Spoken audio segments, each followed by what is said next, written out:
Como recordarán, el 16 de abril se produjeron varias capturas relacionadas con esta modalidad de defraudación conocida como la línea. Y en aquella oportunidad habíamos señalado que existían dos estructuras, una interna y una externa, y que en la cima de la organización se encontraba el señor Juan Carlos Monzón, y mostramos cómo en la estructura externa el señor Salvador Estuardo González con el señor Luis Mendizábal estaban en papeles de dirección, de coordinación, así como Giovanni Marroquín, y luego detallábamos de qué manera se iban estableciendo esas relaciones en la estructura interna para llegar hasta al nivel más bajo, pero que paralelamente las relaciones que se establecían con la estructura interna, en cuyo máximo nivel se encontraban los superintendentes de administración tributaria, el que estaba para entonces Omar Franco y el anterior Carlos Muñoz, y se mostraba cómo se llegaba hasta los niveles inferiores de los empleados de SAT, hasta el nivel de los vistas. Habíamos afirmado que esta era una estructura flexible pero compleja, en la que había una distribución de funciones tanto en la estructura externa como en la interna, que tenían que ver no solo con el trámite documental, sino de la manera como se obtenían las colas, como se les denominaba, o los sobornos, que además tenían funciones en cuanto a la custodia de la mercadería, a la coordinación con los funcionarios de la SAT. Y decíamos también en aquella ocasión del 16 de abril que habíamos identificado dos momentos de operación de estas estructuras. Una primera etapa entre mayo y octubre de 2014 y una segunda de octubre de 2014 hasta la fecha, hasta el 15 de abril, el día anterior precisamente a que se produjeran estas capturas, y de qué manera había llegado el conocido como Teniente Jerez en ese segundo momento, y además el gran significado que tiene respecto del crimen organizado en el país y de la existencia de esos cuerpos ilegales y aparatos clandestinos de seguridad a que se hace ordinariamente referencia, que un señor tan comprometido como todos sabemos en Guatemala con la Red Moreno apareciera ahora en una estructura actual vinculada también con fenómenos de contrabando, de defraudación aduanera. Y habíamos dicho que entonces identificábamos tres niveles en las estructuras: un nivel alto, con la estructura externa superior, que era compuesta por personas que no pertenecían al sistema aduanero; un nivel medio que corresponde también en una parte a estructura media de personas no vinculadas con la administración pública, y en ese nivel medio también unos mandos, los altos de la SAD, que por todo lo que hemos venido identificando realmente estaban subordinados a un poder externo, y también mandos medios de la SAD, y un nivel bajo que estaba integrado por vistas y por tramitadores. Como lo señaló la señora fiscal, recuerdan ustedes que para esa presentación en el mes de abril hablábamos de unas 66.000 escuchas telefónicas. Para la fecha de ahora, con toda la actividad que se continúa adelantando, con los allanamientos practicados, con la relación de toda la documentación que fue encontrada, tenemos que son 88.920 sesiones que en el método especial de investigación, que son 5.906 correos,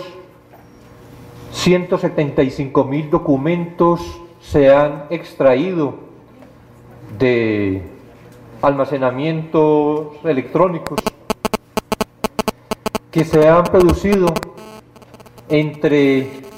el Ministerio Público con su Departamento de Análisis Criminal, con el análisis financiero, la CICIG igualmente con análisis criminal, análisis financiero y de diversas otras entidades que se han obtenido informes, un total de 100 informes de instituciones, que se han realizado 17 allanamientos, que en esos allanamientos se han incautado 650.000 folios, que las declaraciones de aduanas 2.814, las conocidas DUAS, y que precisamente de estas, ahora en la acusación que se formuló recientemente, cerca de 1.500 eventos fueron identificados y detallados en el escrito de acusación que se presentó, que corresponden a operaciones ilegales en esta manera de proceder de la organización de la línea, que se han obtenido y revisado, y seguimos en proceso de revisión, 100 desplegados telefónicos, 32 agendas que se ha solicitado, obtenido, y continuamos en esas tareas de información financiera respecto de 100 personas y 22 empresas. Es decir, que esta ha sido realmente una investigación muy compleja que todavía requiere mucho análisis, que seguimos obteniendo evidencias. Esta era pues la situación hasta el 16 de abril. Efectuados estos allanamientos, encontramos en algunos de los sitios allanados documentos que revelaban que existían unas relaciones cercanas entre el señor presidente de la República y la para entonces vicepresidenta con integrantes de la organización criminal que habíamos presentado en ese 16 de abril, unas relaciones cercanas que tenían que ver con administración de negocios, con temas financieros. Por ejemplo, encontrar en una de estas oficinas un plan de venta en el que aparece indicado que el cliente es el señor Otto Pérez Molina, que se trataba de una adquisición de inmueble o tener documentos como cotizaciones para blindajes de vehículos particulares a nombre del señor Otto Pérez Molina, pero entregados, según lo que se lee, atención, a Juan Carlos Monzón, que se encontraban boletos electrónicos aéreos de viajes realizados aún antes de ser elegidos presidente y vicepresidenta de la República, los señores Otto Pérez y Roxana Baldetti, o que se hallaron cheques a favor de Roxana Baldetti en la oficina de Salvador Estuardo González, varios cheques y mucha otra documentación que no presentamos en el momento de ahora, pero que son reveladoras, que en esos centros también había como una administración de negocios de los señores presidente y vicepresidenta para entonces, porque había aún de documentos, facturas de compra a nombre del señor Mariano Paz o de Roxana Baldetti o de los de grupo familiar. Pero adicionalmente se encontraron unas evidencias que ya relacionaban con la organización delictiva. Y así, por ejemplo, tuvimos acceso a unas tablas de control de cobros de la organización, unos listados como este que observan ustedes, semana del 2 al 6 de septiembre del 2014, en el que se indica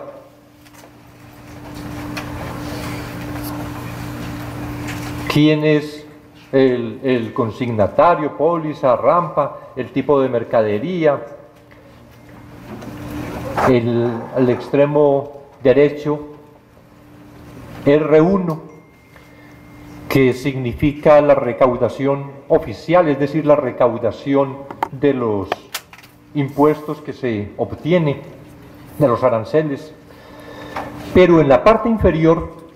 ya hay una distribución de esos 426.000 quetzales que vemos en la penúltima columna, totalizados 426.000 quetzales, que son sobornos. Y esos 426.000 quetzales aparecen en este cuadro, que es de la semana del 2 al 6 de septiembre del 2014, reitero. Aparece entonces una distribución en la que se señala que arriba corresponde el 61%, 259.860 quetzales, y luego otros integrantes de esta participación en la distribución que lleva a los mismos 426.000 quetzales que se señalaban en el cuadro. Tablas de control de recaudación oficial, conocidas, reitero, por la organización, denominadas como R1, y de la recaudación delictiva, es decir, de los sobornos, conocidos como R2 por ejemplo, que en la semana del 28 de julio al 2 de agosto se obtuvo en el sur 32.300. Recuerdan además que esta organización estaba en sur, centro, norte. Discriminados pues de la manera como vemos un R1 con el valor de lo recaudado para el fisco nacional, pero un R2, un porcentaje de ese que era lo recaudado para los particulares beneficios de los integrantes de la organización. Un control de cobros y distribución de sobornos. Estos cuadros son originales de los equipos que tenía en su poder miembros de la organización, es decir, estos no son cuadros elaborados por los investigadores, estos son los cuadros que quienes tenían el control financiero en la distribución de la organización llevaban, afortunadamente con mucho orden, afortunadamente porque nos va a permitir en el análisis financiero una mayor exactitud en la determinación, que naturalmente todo esto luego tendrá que ser contrastado con otros elementos de prueba, con los movimientos bancarios, etcétera, pero esta es documentación, digámoslo así, suministrada por la propia organización. Y entonces aparece resumen de esta entrega. En el sur, un total de 1.352.000 quetzales, de los que al nivel 1-2 corresponden 676.000 quetzales, es decir, el 50%, y a la estructura 676.000 quetzales, esto es el otro 50%, para, en esta primera aduanas del sur, semana del 5 de mayo del 2014 al 31 de mayo del 2014. En el centro, en el norte, para llegar a un total en este reporte, porque además hay que aclarar que había varios recaudadores. Por eso, en la relación de estos ingresos aparecen fechas coincidentes, porque provienen probablemente de esos diversos recaudadores que en todo caso sabemos que existían y están además privados de libertad. Que para un total entonces, en ese primer reporte de 1.741.000 quetzales, al nivel 1 y 2 le corresponde el 50%, 870.500 quetzales, y a la estructura, es decir, a todo esto que habíamos visto el 16 de abril, el otro 50%, 870.000 quetzales. Otra entrega también del mes de mayo del 2014, de agosto del 2013, de mayo a junio del 2014, de mayo del 2014, en fin, todo esto que totalizaba 3.238.000 quetzales, de los cuales el 50%, 1.619.000, correspondía al nivel 1 y 2, y a la estructura 1.619.000, el otro 50%, indicando que fue del 5 de mayo del 2014 31 de mayo del 2014. Otro cuadro, identificado como afiches última generación y traslape en el archivo digital en el que se halló,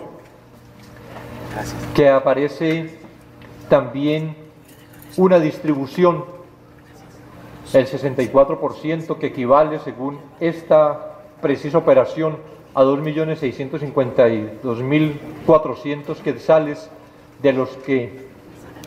Ya desglosados, el 50%, 2.072.187,50 quetzales, se separa de otros dos desgloses en un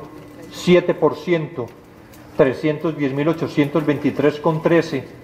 y si advierten ustedes a la izquierda las iniciales JC, que significa sin duda Juan Carlos, y que a continuación el 6.5%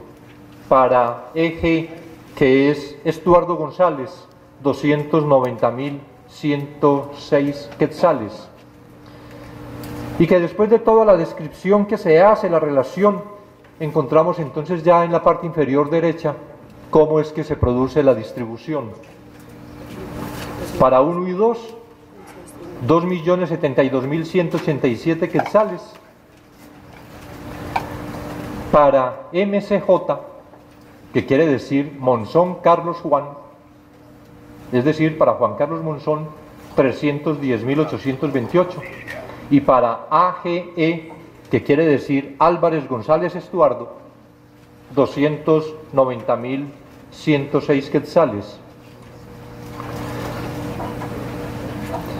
Era pues esta forma de distribución que acabo de reseñar la que aparece indicada en este último cuadro. Una columna, si volvemos al cuadro anterior, una columna en la que aparece la columna C de porcentajes de distribución, el 64 que se desglosa en 50, 7.5 y 6.5, y luego una columna M en la que se señala beneficiarios 1 y 2, MCJ, AGE, y una columna N en la que están las cantidades que a cada uno de estos se les asigna. Pero además, una gran sorpresa que nos encontramos en la oficina del señor Salvador Estuardo González, un memorándum dirigido al señor presidente de la República denominado Control de Aduanas. Y en este documento, que está fechado el 13 de abril del 2015, es decir, 3 días antes de los operativos que se realizaron para desarticular esta organización, en este documento, el señor González Álvarez, conocido como ECO, le hace un reporte al presidente de la República de las acciones que, según expresa ese documento,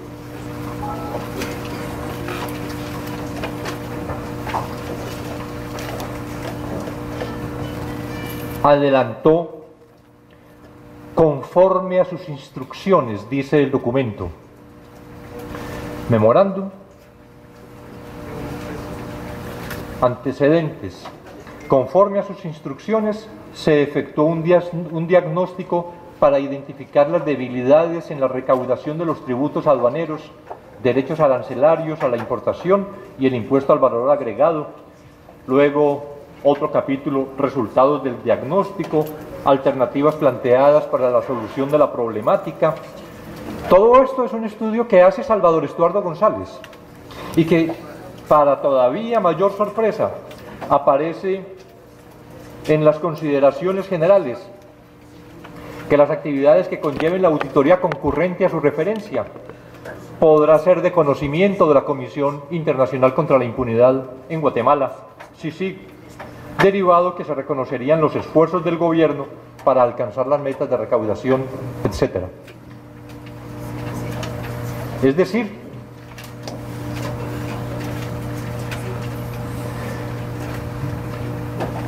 una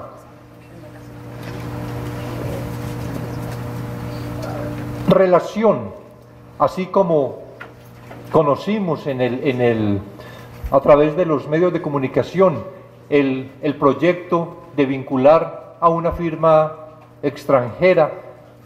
que igualmente está mencionada en el documento, esta famosa Collector.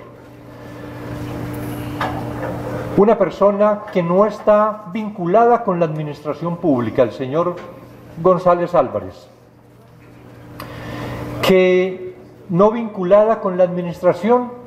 tiene sin embargo, como se ve en el documento, una participación inclusive en la integración de los empleos de los cargos de la Superintendencia de Administración Tributaria, y que además coincide plenamente con lo que fue escuchado en todo lo que fue presentado el 16 de abril, lo que se obtuvo en las escuchas telefónicas, de manera que cuando en el análisis que se hacía en aquel tiempo se indicaba que tal persona debía ocupar tal cargo, que para la rampa debía ir tal que el administrador debería ser este otro, todo era efectivamente concertado, pero además con una disposición o con una anuencia o con una autorización superior. Con todo esto, dado el análisis global que se debe hacer, el análisis de conjunto, sistemático, con lo que en las escuchas telefónicas, como ha sido ampliamente conocido a partir de la presentación que se hizo en la primera declaración, en la audiencia inicial, en el caso de la línea, todas estas referencias al uno, al mero mero, al dueño de la finca, o a la dos, a la mera mera, a la dueña de la finca, a la señora, corresponden en nuestro análisis con la unión que da cada una de estas piezas en su articulación real al señor presidente de la República, Otto Fernando Pérez Molina, y esa es la razón para haber presentado la solicitud de antejuicio en el día de hoy, y a la señora Ingrid Roxana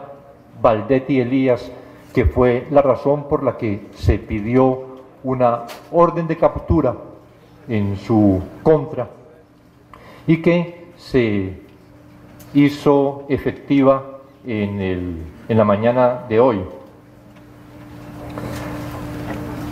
No hay duda, por las referencias que se hacen, inclusive a reuniones que se realizaron con el presidente de la República, que todas las referencias al 1 y a la 2 corresponden al presidente y a la entonces vicepresidenta de la República. De esa manera, hasta el momento de hoy, encontramos que en toda la organización con sus beneficiarios, este es el organigrama,